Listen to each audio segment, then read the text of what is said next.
Sa pagkatalong ipinalasap ng Meralco Bolts, may nakitang tila problema si Coach Luigi Trillo sa grupo ng Barangay Ginebra.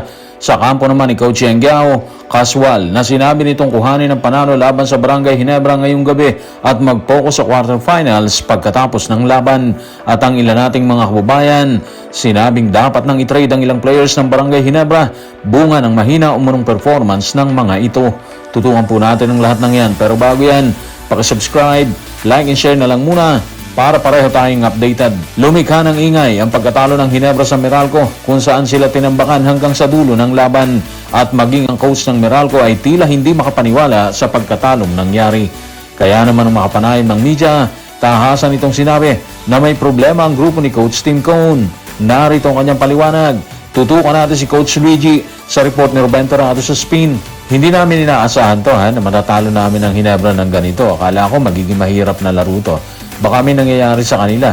Isang araw lang ang paghahanda. Karaniwan kasi, mas magaling sila kapag mas mahaba yung preparation nila. Well, siguro enough na muna yung kwento sa naging laban ng Ginebra at Meralco. Tapos na kasi yun Ang dapat tutukan ngayon mga ka-playoffs, yung susunod na laban ng Barangay Ginebra at Raynor Shane. Mamayang gabi po yan Lalo na't para silang galing sa pagkatalo, di ba?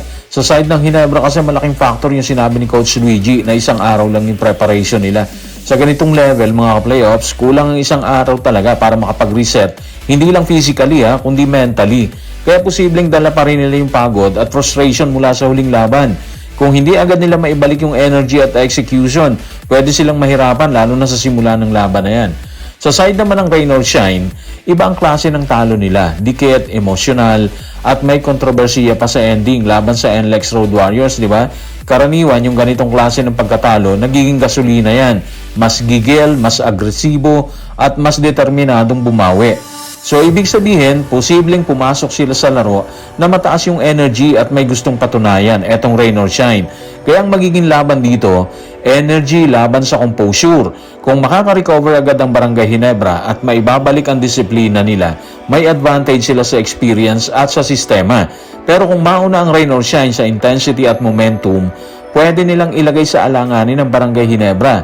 Sa dulo, ang tanong, sino ang mas handa? Hindi lang sa place, kung hindi sa mental reset matapos ang pagkatalo nilang pareho. Kung may nasilip na problema si Coach Luigi Trillo sa Barangay Ginebra, tila kalmado naman na sinabi ni Coach Yeng na kuhanin nila ang ikasyam na panalo. Ikasyam laban sa Barangay Ginebra at matapos umanong makuha ang panalo, wala na silang gagawin kung hindi maganda sa quarterfinals. Narito ang kanyang pahayag.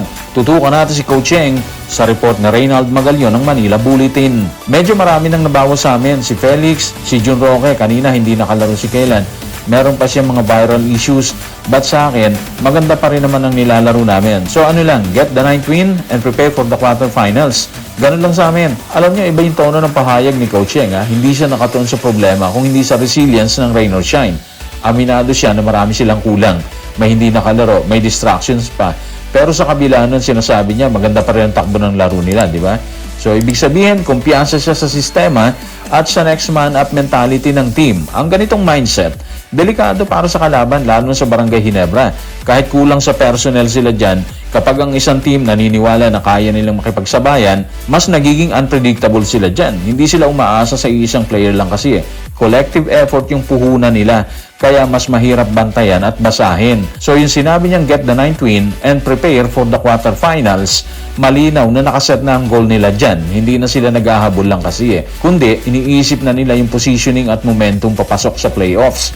Ibig sabihin, ang laban nila sa Ginebra ay hindi lang basta bounce back game yan, kung hindi pagkakataon para patunayan na kahit may kulang sa lineup, etong Rain or Shine, kaya pa rin nilang manalo dyan. Sa kabuuan, ang Rain or Shine sa ilalim ni Coach Yeng, papasok sa laban na may kumpiyansa at walang pressure.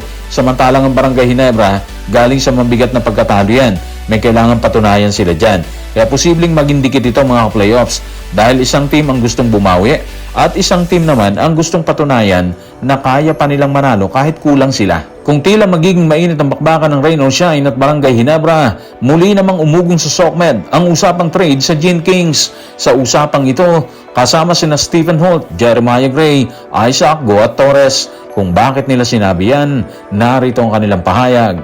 Tutukan natin si Anonymous sa comment section ng Playoffs sa Playoffs YouTube channel. Sa totoo lang mga Cubs, marami talagang dapat tanggalin sa Gin Kita naman sa laruan nila na mahihinang team lang ang kaya nilang talunin.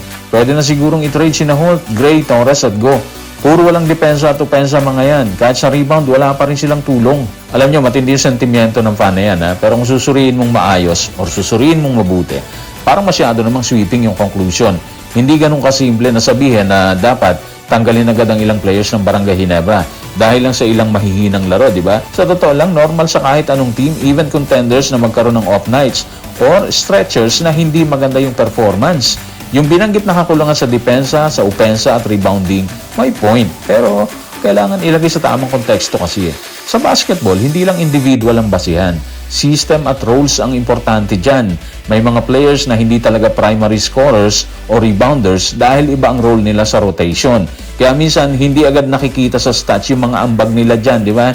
Bukod doon, kung babalikan ang kabuuang performance ng Barangay Ginebra, hindi naman sila basta-basta mahinang team lang ang natatalo. May track record ang team na makipagsabayan sa top teams at mag-adjust sa kalagitnaan ng conference. Kaya ang mas tamang tingnan dito is consistency at execution. Hindi agad drastic moves tulad ng mass trading. Sa ganitong point ng conference, mas mahalaga ang pag-aayos ng sistema, rotation at chemistry kaysa mag-isip agad ng malakihang pagbabago sa lineup. Eto na nga yung trade, di ba? Dahil sa playoffs, hindi lang talent ang pag-uusapan dyan, hindi lang talent ang labanan dyan, kung hindi gaano kakaayos bilang isang team. So guys, maraming salamat.